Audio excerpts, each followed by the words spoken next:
All right, and now we welcome in the head coach of North Carolina Greensboro, and that's Wes Miller. Coach, how you doing? Thanks for coming on. Doing well, doing as well as we can during these Yeah, times. Hope you right. guys are too. Yeah, I totally understand. And we're very happy to have you on, and we're happy. We appreciate you making the time here. Um, but obviously, unfortunately, the first thing we just wanted to talk about was something that I think a lot of coaches have dealt with and are dealing with right now. And your team, well, you didn't win the SoCon tournament. You guys were likely headed towards another postseason tournament before the season got canceled. And we know everyone's dealing with this differently, and there's different ways to deal with it. But I just wanted to know what it was kind of like for you guys when all of that kind of went down. And also how you're communicating and working with the players at this time to kind of just keep things going. Yeah, well, first, I think just trying to in the moment, it was really discouraging. We lost in the first round of our conference tournament, which was frustrating with the year that we'd had. But like you said, we had put ourselves in position to play in the postseason. I'd have been shocked if we weren't in the NIT.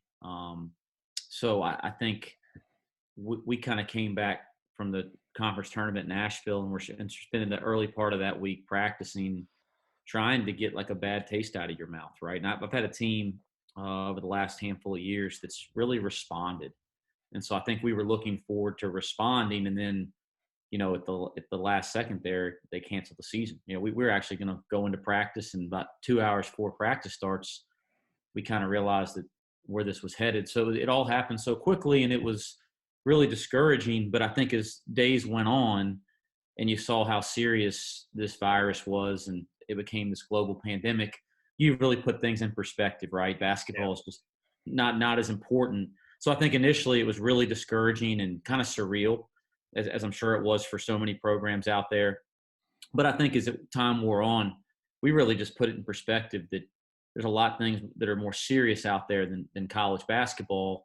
This will pass and we'll get back to playing sooner, hopefully, rather than later.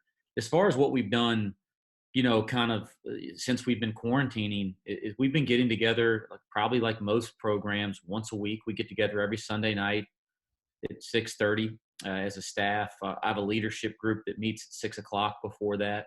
And we've just kind of trying to make that interesting. We try to always have everybody talk to start some kind of icebreaker to start the meeting off. And then we've had, guest speakers. We did our awards banquet on Zoom. We've had conversations amongst our team. So we tried to make that interesting, not too long, not something that they, dread, all weekend that they're going to have to do on Sunday night.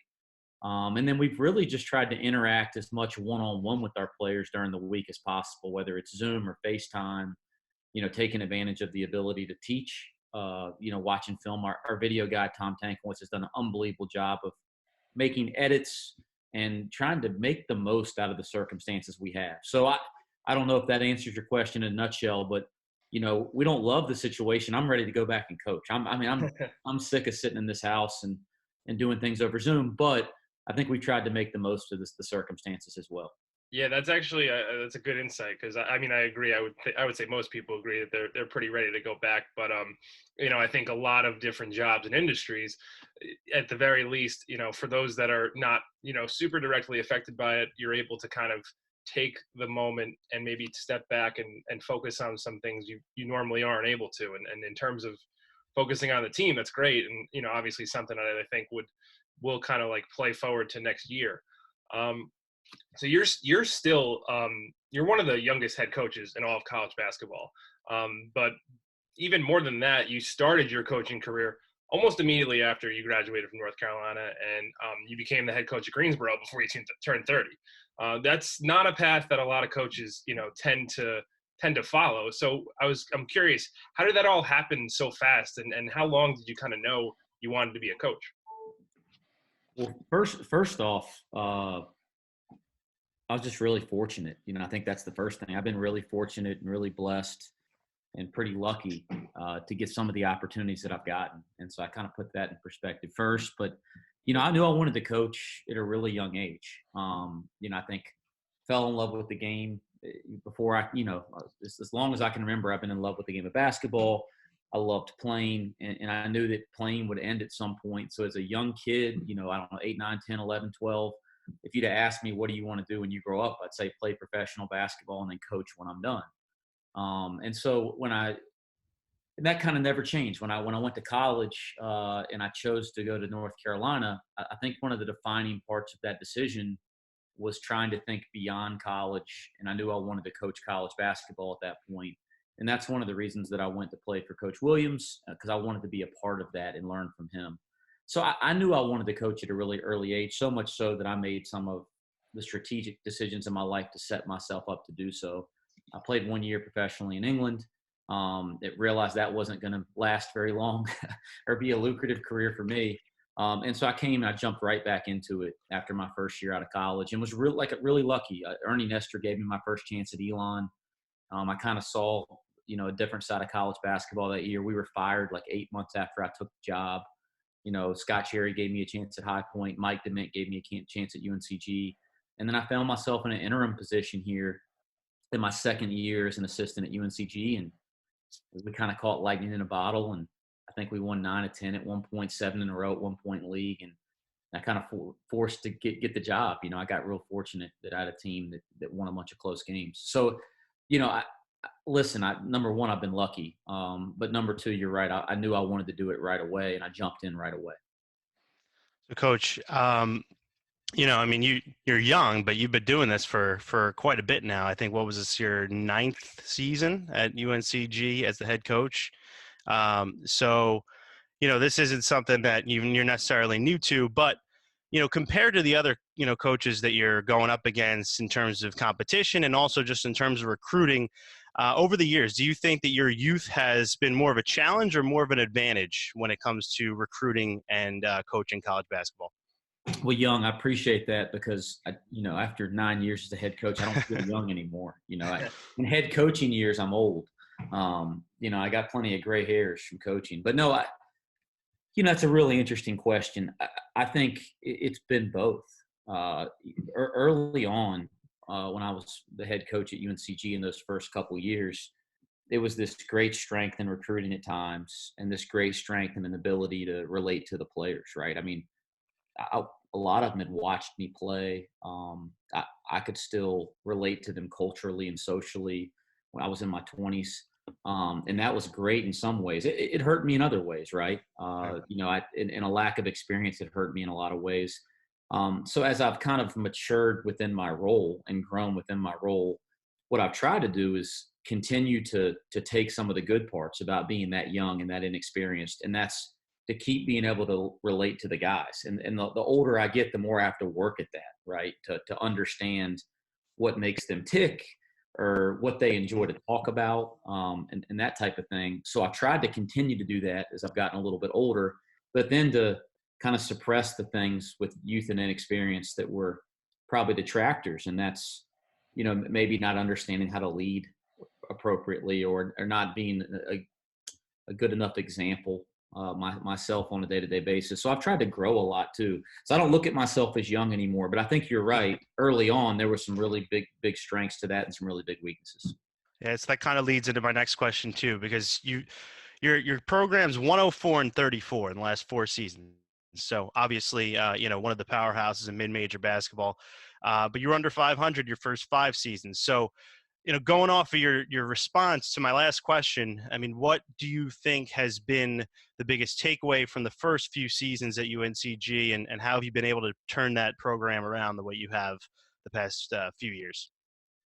Yeah, it's interesting. And you guys mentioned it earlier. This quarantine has allowed for, time to do things you don't normally do. And a lot of that's been like self-reflection, right? Mm-hmm. And so some of these things I've thought about more deeply over the last 2 months than I probably have ever had time to think about before. But early on here at UNCG, we screwed it up about every way you could screw it up, right? I mean, it was a really tough time when you're trying to build something and hold on to a job and be successful and all those type of things. But looking back on it, I really value that time now more than any other time, as a professional or as a coach, because we learn so much. We just learn so much through failure.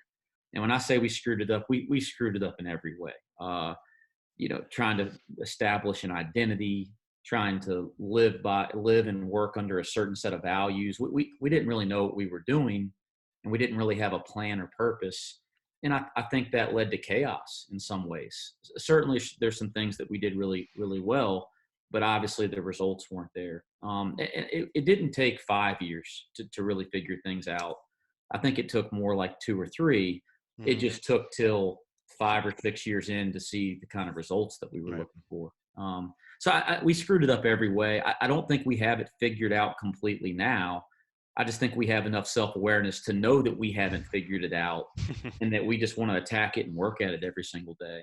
But certainly there's been a ton of growth. Our program is, based on this value of just growing every single day. And I don't know if there was a lot of growth other than a lot of mistakes those first 2 or 3 years.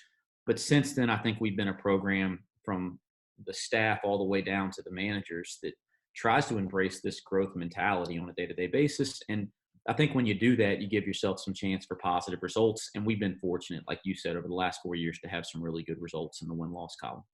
Yeah, and definitely, just in terms of the school having patience with everything, because the truth, like you said, is that it takes a while to build a program like that and to build a consistent winning program.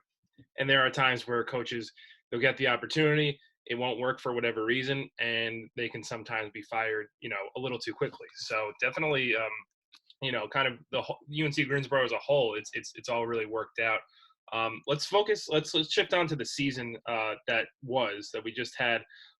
You guys had a really successful season, and I mean, it was strange because for almost the entire season, you were winning pretty much every single game, unless it was against Kansas, against ETSU, or it was by like some crazy, like ridiculous double overtime or a buzzer beater. I mean, and like it was a shame too, because obviously, we saw earlier on the season in the non-conference, you had those 2 miracle buzzer beaters against Montana State and NC State kind of go against you.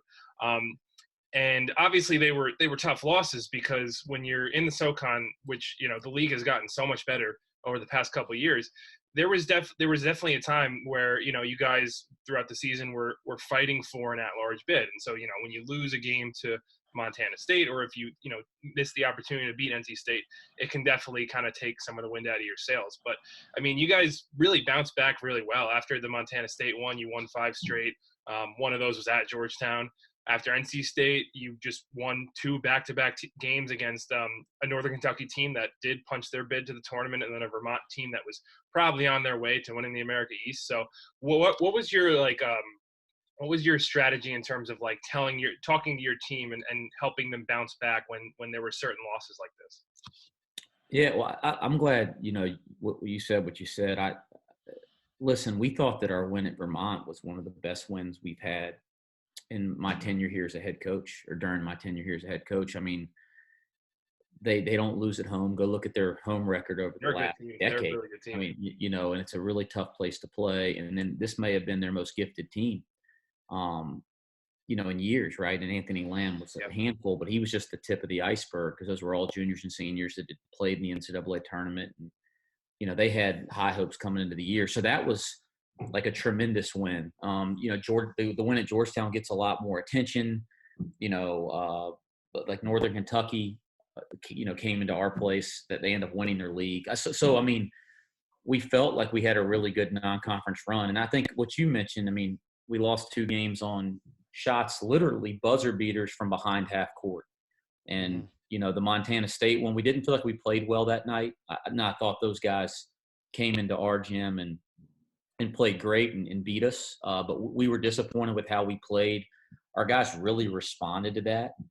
We've had this culture, and I kind of mentioned this earlier, talking about when we didn't win we lost in the first round of the conference tournament, where we're not perfect and we screw it up all the time. But when we've had failure, we've had a group of kids that have really been about responding. Even if we have a bad practice, that we don't have 2 bad practices in a row. That's kind of a mantra. And so, I wasn't surprised that when Montana State got us at the buzzer and we were disappointed about how we played, that we responded and won a bunch of games in a row or played well. And then after the NC State game, it was kind of the same thing. I mean, we didn't think we played great. Now, give NC State credit. They played better. All right. So I'm not trying to take anything away from Kevin and his group, but we didn't think we played great. And I thought our guys responded. And what was the most difficult, stretch of games probably of our season? If you go back and look at that stretch we played in December, it was incredible. Yeah. With I think it was Georgetown might have been the end of November, but it was NC State, at Vermont, Northern Kentucky. I mean, that's a pretty difficult – and I think we played at Radford before that. I mean, it was a really difficult stretch of games. So, I think our guys kind of – not just this past year, but over the last 3 or 4 years have been really good about responding when we haven't necessarily played as well as we want, or we've had something not go our way. So I'm really proud of that. Yeah, I mean, it definitely shows kind of the way the season went, where you kind of have that resolve. And even during SoCon play, I mean, a loss at ETSU, you go to Furman and you beat Furman. Another loss at ETSU, you win 3 straight games by 20 points. So, definitely it's an important thing for, any program that is, especially one trying to get an at-large bid, to kind of keep that composure through, all the ups and downs. One of the things that your team has really, over the course of the past few years, has really fueled your success is forcing turnovers. I noticed that as the more turnovers you guys force and the better you guys got at that skill, the more the wins started coming. And it's become a huge component of Greensboro basketball. So it's one aspect of the game, though, and I think college is interesting because unlike the NBA, you can win a couple different ways. When you look at the different styles and aspects of the game, whether it's forcing turnovers, offensive rebounding, get into the free throw line, shooting threes, whatever it may be, is there a reason that you think maybe forcing turnovers is the most important trait, or a very important trait for winning teams? Yeah. I mean, listen, you're so right. I mean, in college basketball, there's so many different ways to be successful. We were on a Zoom call as a staff with the Stanford staff a couple of days ago. Jared Hass is a really good friend of mine, and he was an assistant at Carolina when I played there.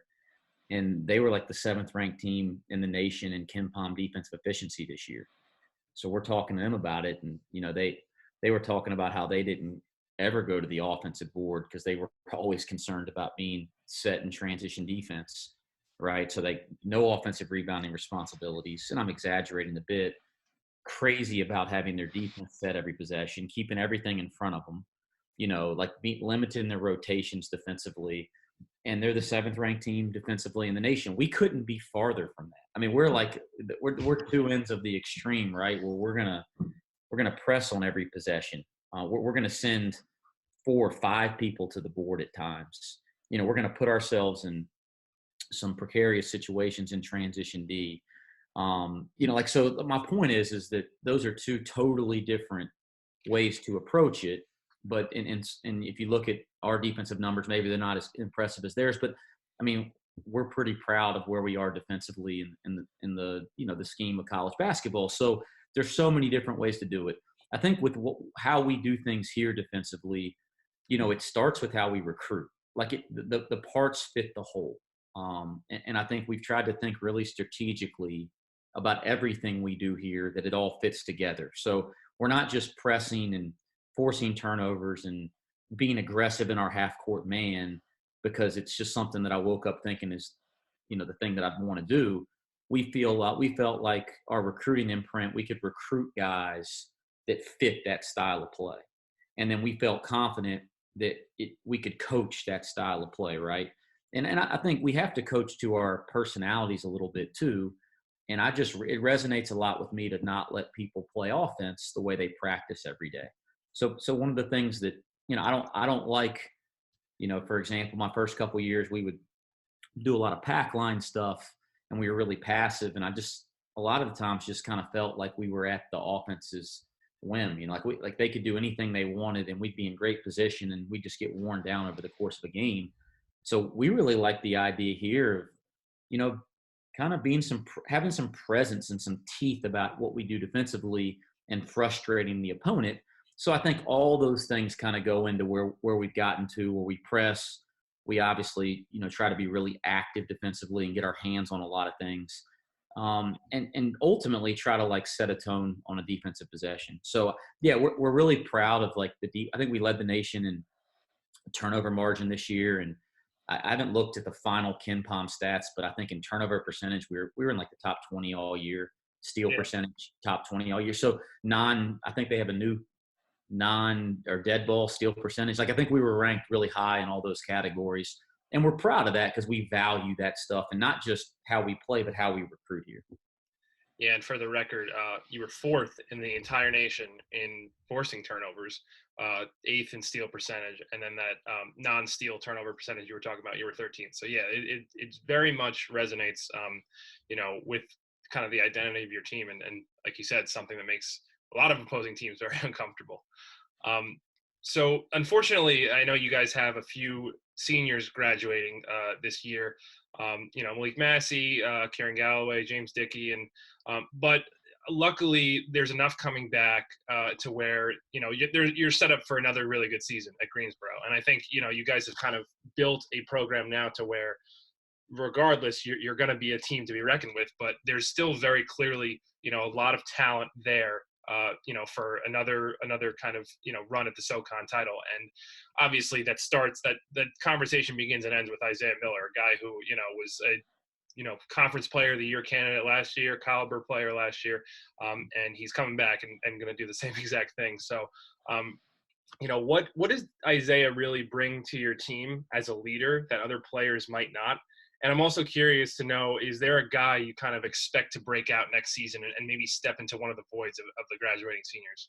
Yeah, well, first off, we do think that we can have a good team and that we can be competitive. And I think we've been, in terms of our planning, we've been really serious about not just some one-year success, but sustainable success, right? Like building something with a strong foundation and strong values. So success is sustainable year after year.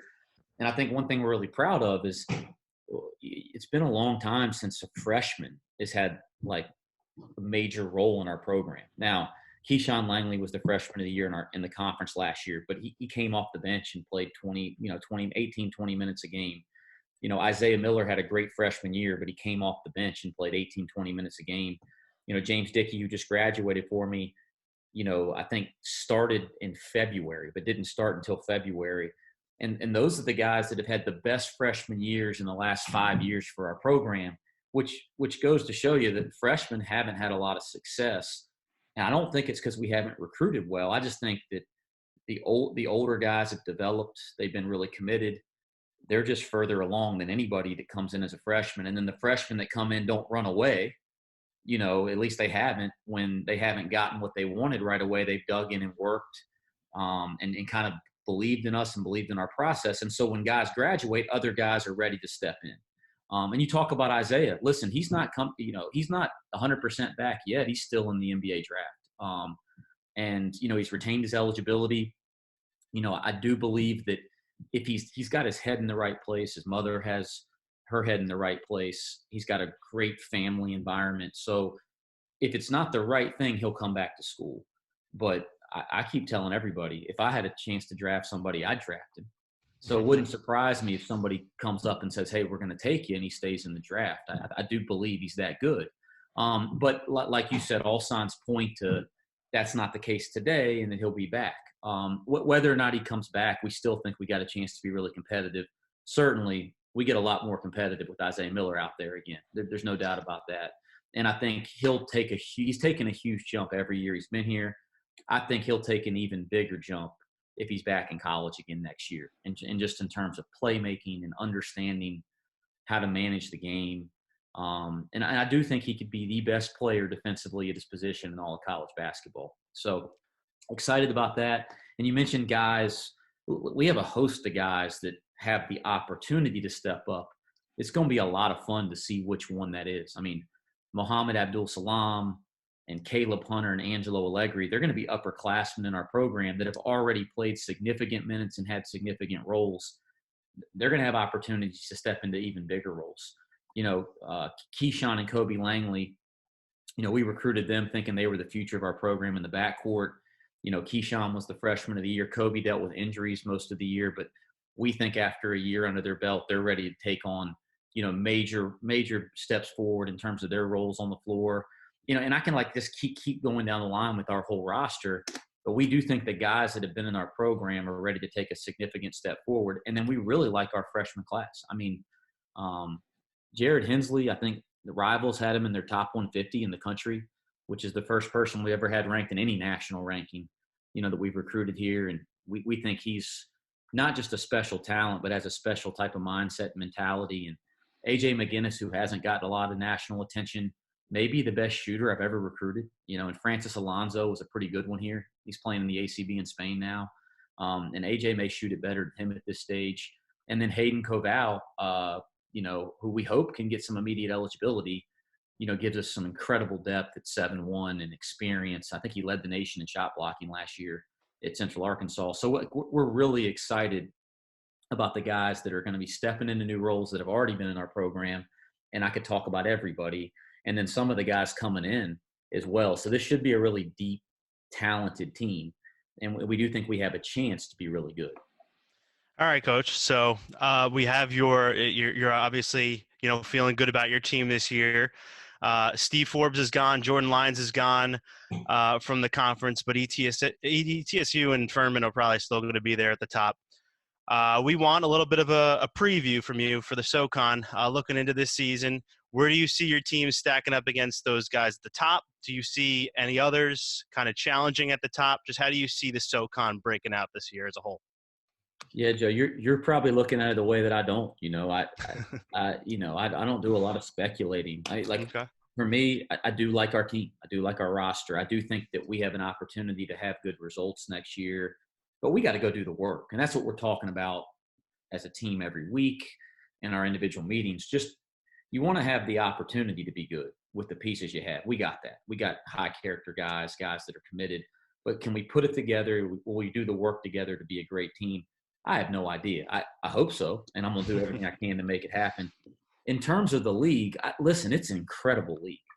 And I'm really fortunate for opportunities like this because our league deserves more attention. And, definitely getting it over the past few years. Yeah, sure. I think we need to get even more nationally. But this is great because, we've been one of the top leagues in America after the Power Five. You can look at it statistically. You can look at it in a number of different ways. But it's not just East Tennessee State, Wofford, UNCG, Furman. This has been an incredible league from top to bottom and incredibly competitive, regardless of where people are ranked nationally coming into league play. But I do think, just Furman, what they've built, how it's been sustainable year after year and what they have coming back, it's hard to imagine them not being great. It's hard to imagine, East Tennessee State, and I'm so glad Shea got the opportunity. You love to see that, right? You love to see guys be rewarded. I've known Shea a long time and have a ton of respect for him. We get to know each other so intimately playing in our league. Everybody plays round robin, right? So we play everybody at home, everybody on the road, which I think is really special. But you get so much intimate knowledge of the other programs over the years.